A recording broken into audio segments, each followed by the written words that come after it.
जय भीम साथियों, जय भीम। और साथियों, जय भीम हम लोग इसलिए कहते हैं क्योंकि बाबा साहब ने हम देश की 80% आबादी को जो अधिकार दिलवाए, और यानी उनको बहुत, जो 80% देश की आबादी है उसको बहुत यातनाएं सहनी पड़ती थी।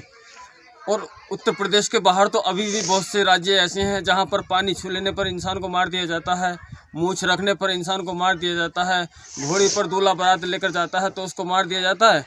वो सब जाटव समाज के ही नहीं, उसमें बहुत सारी जातियां हैं ऐसी। एससी में बहुत सारी जातियां हैं, ओबीसी में बहुत सारी जातियां हैं, और एसटी में भी बहुत सारी जातियां हैं। और यानी हर एक जाति और धर्म में बहुत सारी जातियां हैं जिनको यहाँ जाति के नाम पर, गरीबी के नाम पर उनका शोषण होता है। वो लोग 80% हैं इस देश में।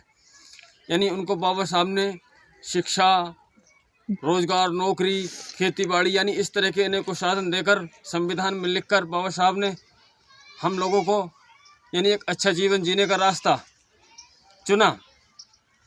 और साथियों, उसी पर मैं कुछ पंक्तियाँ लेकर आया हूँ कि जैसे बाबा साहब को उस ज़माने में लोग, यानी जिनको बाबा साहब ने हक अधिकार दिए, वो लोग बाबा साहब को पहचानने से इनकार करते और उनको जय भीम सुनते हुए भी मिर्ची लगती। और साथियों, ऐसी 17 जातियाँ तो ऐसी समाज में आती हैं, और एसटी में और ओबीसी में भी बहुत सारी जातियाँ आती हैं।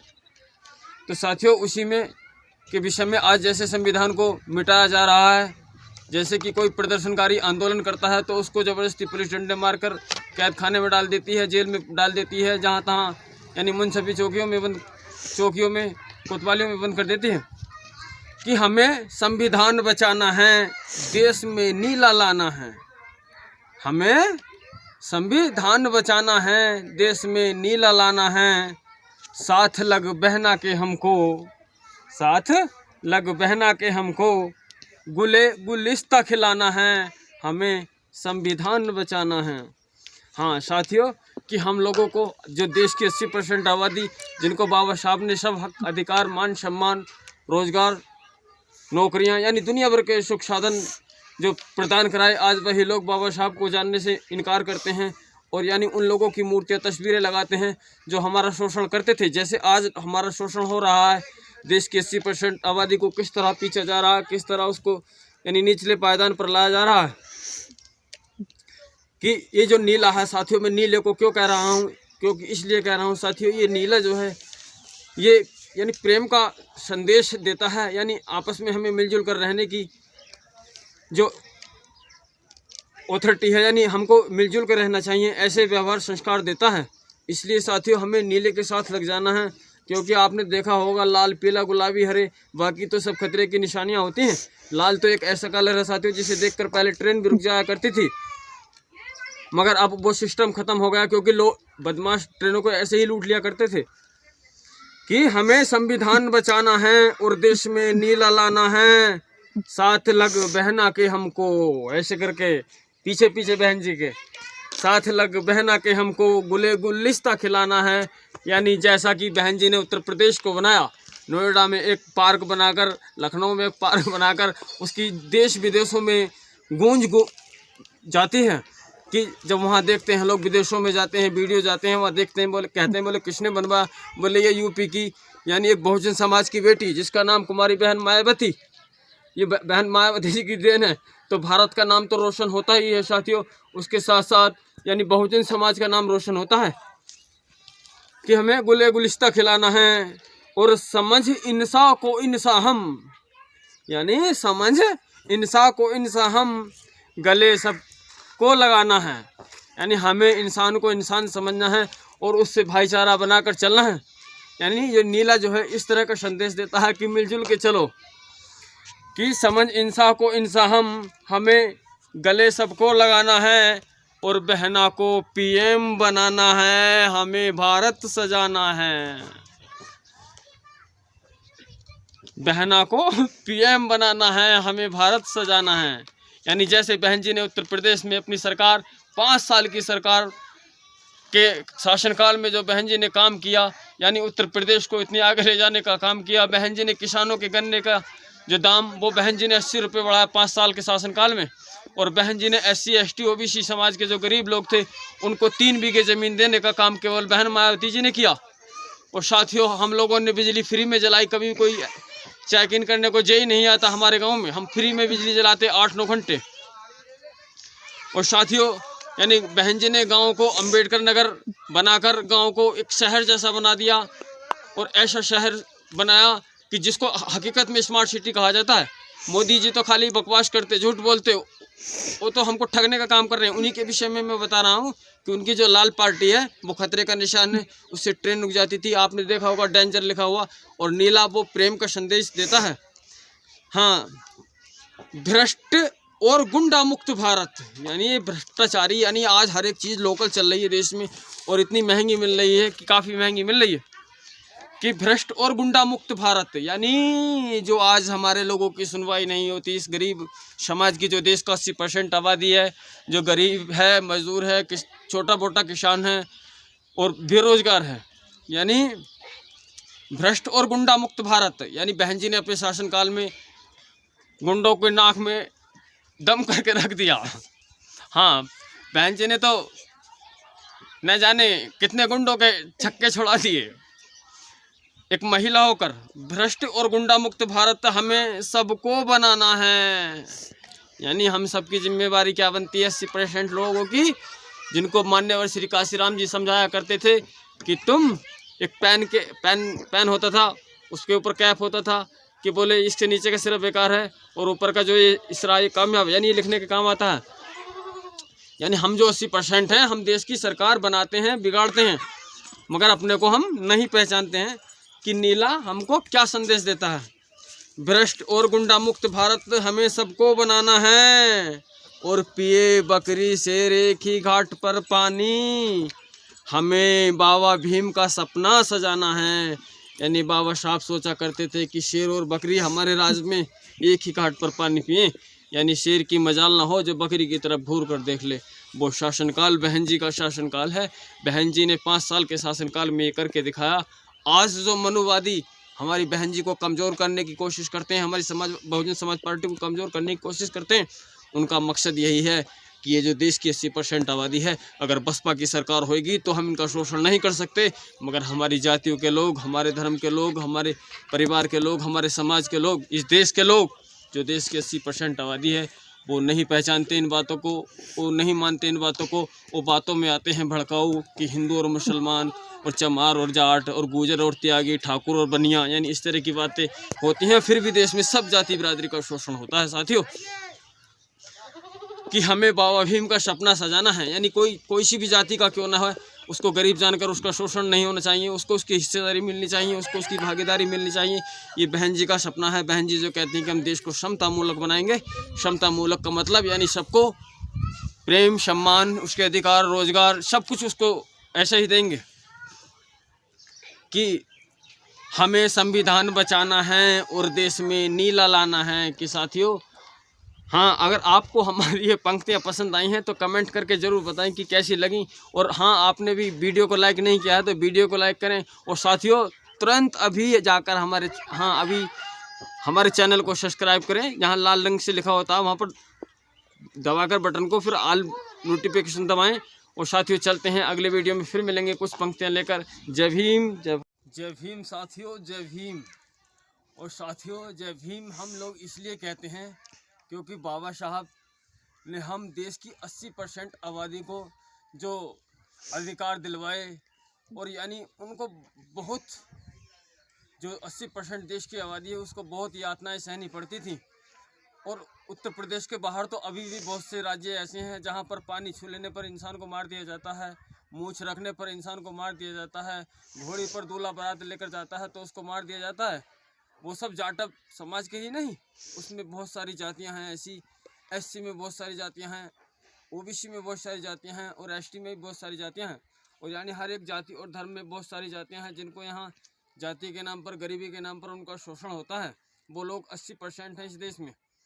यानी उनको बाबा साहब ने शिक्षा, रोजगार, नौकरी, खेती बाड़ी, यानी इस तरह के अनेकों साधन देकर, संविधान में लिखकर बाबा साहब ने हम लोगों को यानी एक अच्छा जीवन जीने का रास्ता चुना। और साथियों, उसी पर मैं कुछ पंक्तियाँ लेकर आया हूँ कि जैसे बाबा साहब को उस ज़माने में लोग, यानी जिनको बाबा साहब ने हक अधिकार दिए, वो लोग बाबा साहब को पहचानने से इनकार करते और उनको जय भीम सुनते हुए भी मिर्ची लगती। और साथियों ऐसी 17 जातियाँ तो ऐसी समाज में आती हैं, और एसटी में और ओबीसी में भी बहुत सारी जातियाँ आती हैं।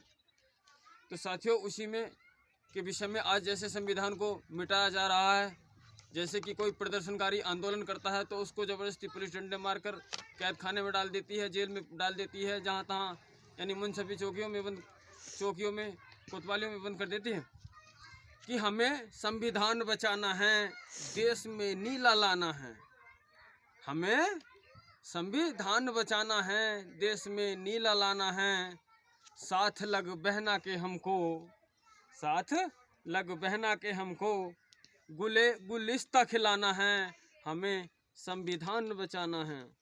हाँ साथियों कि हम लोगों को जो देश की 80% आबादी जिनको बाबा साहब ने सब हक अधिकार मान सम्मान रोजगार नौकरियां यानी दुनिया भर के सुख साधन जो प्रदान कराए, आज वही लोग बाबा साहब को जानने से इनकार करते हैं और यानी उन लोगों की मूर्तियां तस्वीरें लगाते हैं जो हमारा शोषण करते थे। जैसे आज हमारा शोषण हो रहा है, देश की 80% आबादी को किस तरह पीछा जा रहा है, किस तरह उसको यानी निचले पायदान पर लाया जा रहा है। कि ये जो नीला है साथियों, मैं नीले को क्यों कह रहा हूँ, क्योंकि इसलिए कह रहा हूँ साथियों ये नीला जो है ये यानी प्रेम का संदेश देता है, यानी आपस में हमें मिलजुल कर रहने की जो अथॉरिटी है, यानी हमको मिलजुल कर रहना चाहिए, ऐसे व्यवहार संस्कार देता है। इसलिए साथियों हमें नीले के साथ लग जाना है, क्योंकि आपने देखा होगा लाल पीला गुलाबी हरे बाकी तो सब खतरे की निशानियां होती हैं। लाल तो एक ऐसा कलर है साथियों जिसे देखकर पहले ट्रेन भी रुक जाया करती थी, मगर अब वो सिस्टम खत्म हो गया क्योंकि लोग बदमाश ट्रेनों को ऐसे ही लूट लिया करते थे। कि हमें संविधान बचाना है और देश में नीला लाना है, साथ लग बहना के हमको, ऐसे करके पीछे पीछे बहन जी के साथ लग बहना के हमको गुलिस्ता खिलाना है। यानी जैसा कि बहन जी ने उत्तर प्रदेश को बनाया, नोएडा में एक पार्क बनाकर, लखनऊ में एक पार्क बनाकर उसकी देश विदेशों में गूंज जाती है। कि जब वहाँ देखते हैं लोग, विदेशों में जाते हैं, वीडियो जाते हैं, वहाँ देखते हैं, बोले कहते हैं बोले किसने बनवा, बोले ये यूपी की यानी एक बहुजन समाज की बेटी जिसका नाम कुमारी बहन मायावती, ये बहन मायावती जी की देन है। तो भारत का नाम तो रोशन होता ही है साथियों, उसके साथ साथ यानी बहुजन समाज का नाम रोशन होता है। कि हमें गुलिस्ता खिलाना है और समझ इंसा को इंसा हम, यानी समझ इंसा को इंसा हम, गले सब को लगाना है, यानी हमें इंसान को इंसान समझना है और उससे भाईचारा बनाकर चलना है। यानी ये नीला जो है इस तरह का संदेश देता है कि मिलजुल के चलो, कि समझ इंसान को इंसान हम, हमें गले सबको लगाना है और बहना को पीएम बनाना है, हमें भारत सजाना है।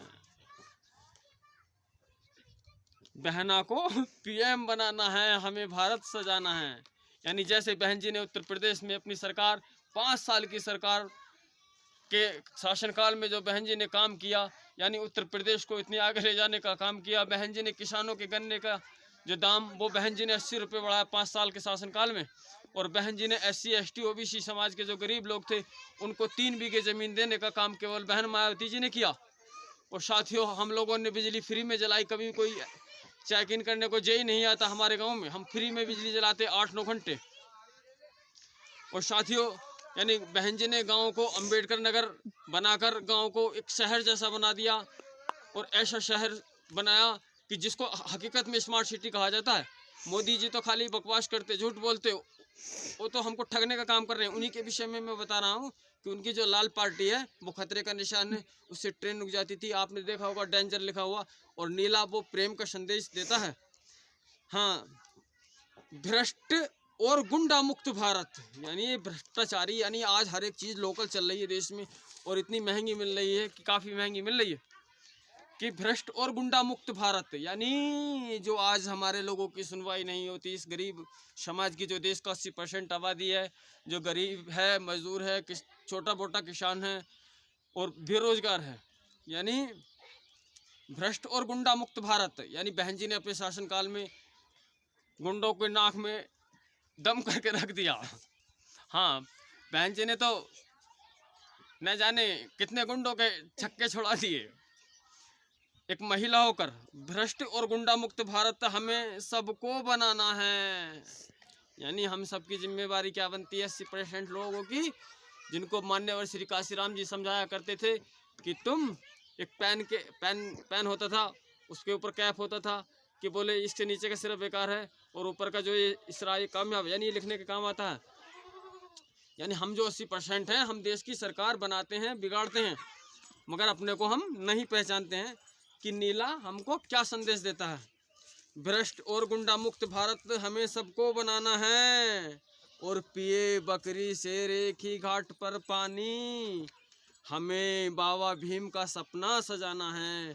यानी बाबा साहब सोचा करते थे कि शेर और बकरी हमारे राज्य में एक ही घाट पर पानी पिए, यानी शेर की मजाल ना हो जो बकरी की तरफ घूर कर देख ले। वो शासनकाल बहन जी का शासनकाल है। बहन जी ने 5 साल के शासनकाल में ये करके दिखाया। आज जो मनुवादी हमारी बहन जी को कमज़ोर करने की कोशिश करते हैं, हमारी बहुजन समाज पार्टी को कमज़ोर करने की कोशिश करते हैं, उनका मकसद यही है कि ये जो देश की 80% आबादी है, अगर बसपा की सरकार होगी तो हम इनका शोषण नहीं कर सकते, मगर हमारी जातियों के लोग, हमारे धर्म के लोग, हमारे परिवार के लोग, हमारे समाज के लोग, इस देश के लोग, जो देश की 80% आबादी है, वो नहीं पहचानते इन बातों को, वो नहीं मानते इन बातों को। वो बातों में आते हैं भड़काऊ कि हिंदू और मुसलमान और चमार और जाट और गुजर और त्यागी, ठाकुर और बनिया, यानी इस तरह की बातें होती हैं। फिर भी देश में सब जाति बिरादरी का शोषण होता है साथियों। कि हमें बाबा भीम का सपना सजाना है, यानी कोई सी भी जाति का क्यों ना हो, उसको गरीब जानकर उसका शोषण नहीं होना चाहिए, उसको उसकी हिस्सेदारी मिलनी चाहिए, उसको उसकी भागीदारी मिलनी चाहिए। ये बहन जी का सपना है। बहन जी जो कहती हैं कि हम देश को समता मूलक बनाएंगे।